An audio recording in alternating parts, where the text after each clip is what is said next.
Stefanie.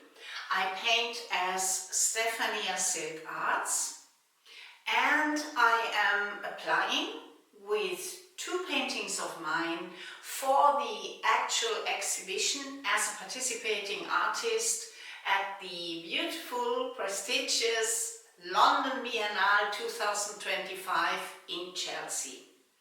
I'm going to submit two of my latest paintings, two of my latest larger paintings in the category of fiber arts, since I paint on silk.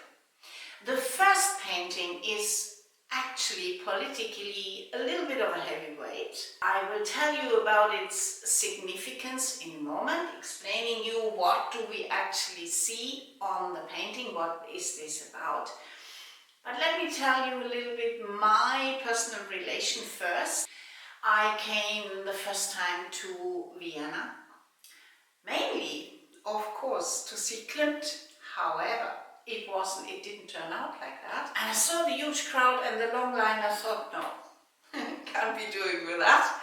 So I went back into town and passing the World Museum, saw a huge banner with an image of the Holy Feather Crown.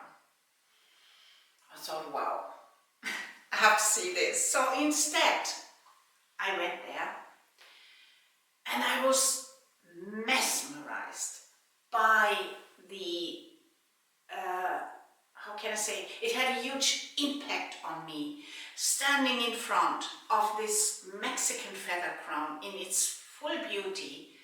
I've never seen anything like this, and I was in awe. It moved me. I was taken by its beauty. So after some time I moved on and watched for the rest of the exhibit. And you come in, you see the centerpiece, it's beautifully displayed. It is the prestigious, how can I say, treasure of the World Museum. So finally I passed, and then to your left you see a little stuffed bird. It's about the size, it's like that, similar, like the size of a head. And then there was this huge long tail feather. Of course, it was a resplendent Quetzal, and it was stuffed. But I watched this bird and I could only feel magic. There was something, there was a power that I could feel coming from this bird, and certainly coming from the feather crown. It touched me deeply. So this was August. And then in November, I was still in Vienna. I already had found work there, stayed there. It became my new town. I didn't know what to paint. And of course I thought, oh wow, let's paint the Quetzal. But I needed images. I couldn't find anything because I was looking in the wrong places. However, I returned to the museum, realized, oh, I spelled it incorrectly, searched again. Then I found a digital image, and that blew me because I thought the bird was distinguished. It is not. The bird lives in rainforest all the way from Mexico right down to the bridge between North and South America, all over through Costa Rica to Panama. And it sparked a deep love from me for this bird. Years later I went to Costa Rica, I met with a wildlife photographer, many beautiful things happened, I met a lot of artists. However, there was a deep connection to the resplendent Quetzal and the Holy Feather Crown. So only maybe last year I got really in touch with a special person, Xokonoschtletl. And he is an Aztec leader. He's also a UN speaker, he's a book author, and most of all, he is an activist and a political activist, fighting over more than 40 years, ongoingly, almost every day of his life, for the return of the sacred feather crown. We started an association together in Vienna. We have a website, I will link it up for you. And the inspiration from him led to this painting. So now let me get out of the way and let you explain you the painting.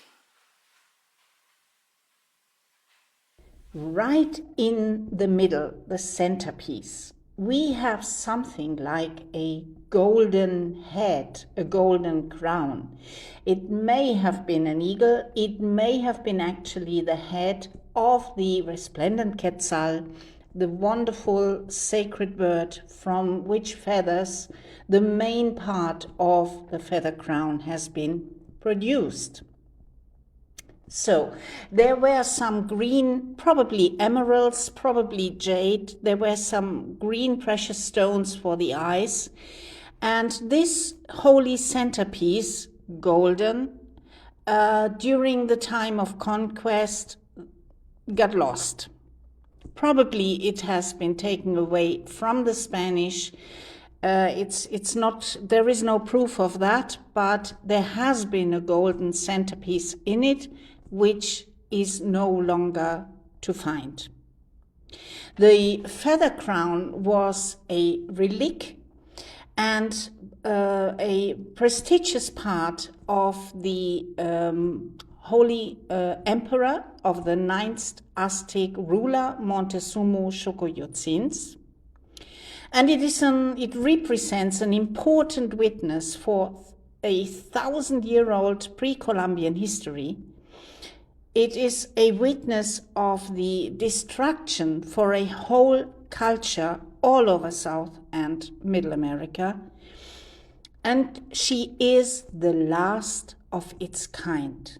Quite special, quite precious, holy for the Mexican people. The size of the feather crown in its original is 1.30 meters wide and 1.78 meters large. So she is huge. She is quite big. Grown, or how can I say, the main feathers were from the male resplendent Quetzal. These feathers only grow during 3 months of the year. And then usually the bird loses these feathers. To the Aztec people, and still partially all over Middle America, this bird still is sacred. And it was forbidden to touch the bird. It was forbidden to hunt the bird. So these feathers were collected, and quite rare feathers. So it must have taken quite a few years only to get all the feathers together to produce the feather crown. So the golden centerpiece, as a kind of a mask, was also a symbol of the sun. So it had a huge spiritual value more than 500 years ago to the Aztec people, and was only worn at very sacred rituals at very special occasions by the Aztec rulers. Now, its return would symbolize to the Mexican people peace, forgiveness, harmony, and most of all, this artifact stands for duality. To the right of the painting, you see the Xokonoschtletl. He is fighting since more than 40 years for the return of the holy feather crown, which was not given as a gift to the Spanish conquerors. No, it was a gift of fear. He was trying to protect his people, and he gave his most precious, his most valuable away, hoping he come to an agreement. He was hoping the people would leave. Unfortunately, 1 year later, he himself was killed, as many, many thousands were killed by the Spanish in Mexico, and not only in Mexico, it was a disease. It was just like a disease spreading over Middle and South America. What else do we see in the painting? Of course, not only the golden mask and the feather crown itself. In front of it is the holy Quetzal, my magical bird. The sacred Quetzal, which lives in the wild forest, in the rainforests, all the way from Mexico right down to Panama.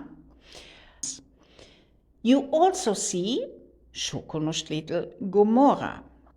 He is fighting for the return of the sacred feather crown since over 40 years ongoingly. He is an Aztec leader, he is an activist, political activist, and it is his life's purpose to fight for the return of the holy feather crown.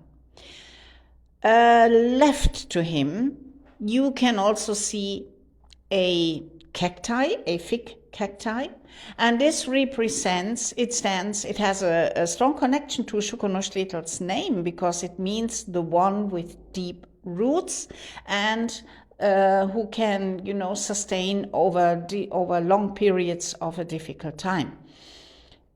So there is a lot of strength coming from the fig cacti, and therefore it's also in the painting, strongly relating to Xokonoschtletl. We have some shells which are traditionally used as horns by the Aztec people, and even today in traditional dances they're still using it. It is not only an artifact, it is a tool for not only the Aztec people, but a tool for communication. And using it in itself is a sacred act. Then I also added the Mexican eagle, protecting, strong, with wisdom, and, flying quite high. He can overlook the whole picture, a larger picture from a higher level. So, I just love to add the eagle. And then we have a little bit of Mexican pink and sort of a Mexican sky in contrast to the blue of the sea. And this is the spiritual meaning of my painting. So, and now that you know a little bit of the history from the feather crown, from Xokonoschtletl, the meaning of the Quetzal, the golden centerpiece, the eagle, the Mexican pink, the sky, I like to say that I'm deeply grateful for the opportunity to apply in the category of fiber arts to the London Biennale. And I can only hope that you might consider this as a worthwhile artifact of mine that I'm giving to you, that I'm entrusting you with. And so let's move on to my second piece, which I painted in Vienna, in a church at Anna Kirche, in close cooperation with Happy Science. And I will tell you more about this piece now.